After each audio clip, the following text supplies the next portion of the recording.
I kept thinking, I don't know why, but I want merch of the amazing world of Gumball. But why? Yes, it's my favorite show, but it doesn't fit my aesthetic. Does it? As you can see from the video in the background, I have a pink kawaii aesthetic. Usually, no matter how much I like a piece of media, I only buy merchandise if it fits my aesthetic. You're probably thinking, well, you love the show, isn't that the reason? But as I mentioned earlier, no matter how much I like a piece of media, I don't buy merch if it doesn't fit my aesthetic. So it made me question, why is Gumball different? Let me tell you how I discovered the show. Don't worry, it'll be quick. A couple years ago, my brother told me he wanted to watch the amazing world of Gumball with me. At the time, I had never seen the series, and at the time I had a pre-assumption that cartoons were childish. But I ended up being proven wrong. Not only did the series have an amazing storyline and sense of humor, but the animation was unlike anything I had seen before. It was experimental, and it felt like a love letter to art itself. It fascinated me so much that as soon as I saw a single episode of Gumball, I decided I wanted to be an animator. After season 6, the show was cancelled, and I stopped thinking about the show for a couple years. But I still kept learning how to animate. But in August, the series came back after a 7-year hiatus, and I was extremely happy. I realized my hyper-fixation of the show never left. It was only dormant until the show came back. When rewatching the show and its new season, I kept thinking about how adorable the characters were. So cute, in fact, I began thinking they sort of look kawaii.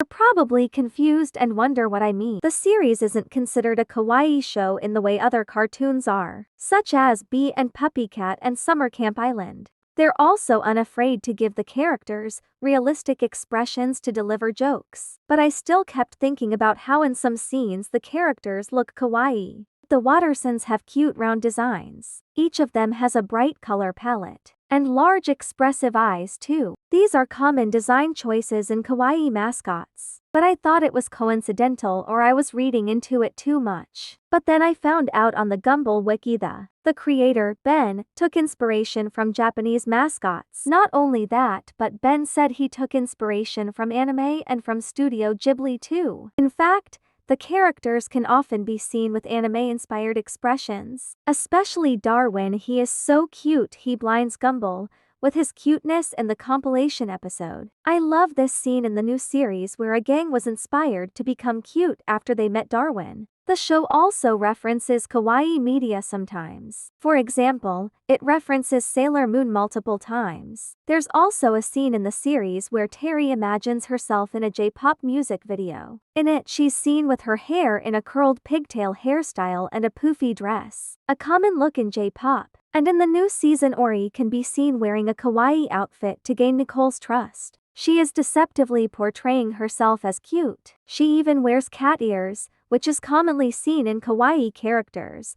but maybe it is also so she can look more like Nicole. This probably wasn't intentional, but in this photo, Gumball's pose reminds me a lot of this pose Hello Kitty is often seen in.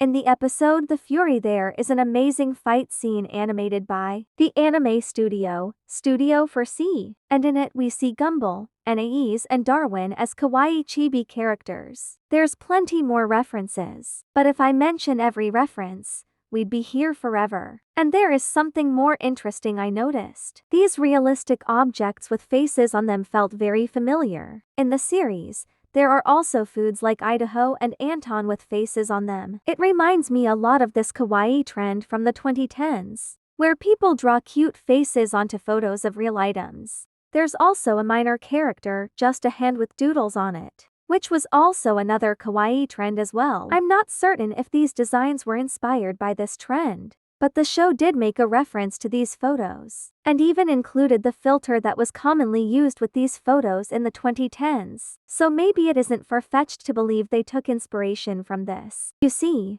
do you remember earlier, when I said Gumball is like a love letter to art itself? The creators took all kinds of inspiration, from American cartoons, Japanese mascots, and anime and put it all together into one unique art style. There's a song called Weird Like You and Me. The song is really wholesome. This song fits the show so perfectly because the show isn't afraid to be weird, in fact, it embraces it. In the song they sing about how everyone is unique and different. This is the message of the show, so many different forms of art, different aesthetics, and mediums, all live together in the same world, and that's why I love this show. Thank you for hearing me yap in another video, and thank you guys for 48 subscribers.